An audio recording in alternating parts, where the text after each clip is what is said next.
girls growing up, or are they? Do you think they're growing up? I feel excited that this season shows some actual personal growth. Whether that will please anyone is another question. But it could be growth in just a terrible direction. Yeah. It's like a Zen koan.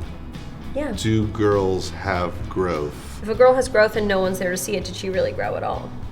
Game changers in the new season. I mean, I'm really happy with our first episode, very excited about it. It's a big adult moment for the girls. There's a wedding. Someone gets married. And when people get married, it forces a lot of people to examine their lives in a pretty intense way. I think that's a kind of a game changer for them, is the idea that someone besides Jessa, who's insane, would actually have a wedding and actually make an adult choice like that, and it forces them all to grapple with their own identities, etc. But this is the second wedding on the show.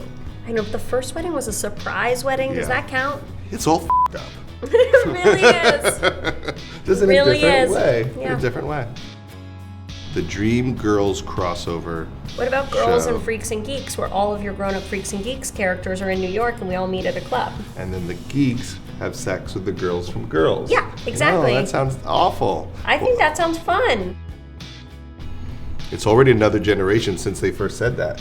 Yeah, there's a new generation, and Yes. they love Broad City, and so do Yeah. we. What we've always tried to say is, like, Sex and the City operated in such an important sort of, like, sphere of culture. We all could quote you every episode. We adore it. Those characters, I think, were significantly more together than and maybe a little less neurotic than the people that we're following here. I mean, obviously, it's a huge compliment because that was such a, like, game-changing show, and it makes sense for women, HBO, but we've never professed to be able to do what they do. Clearly. Otherwise, we'd have 2 movies and a shoe line.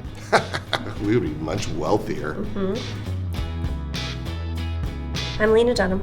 And I'm Judd Apatow. And you're watching TVinsider.com. With us.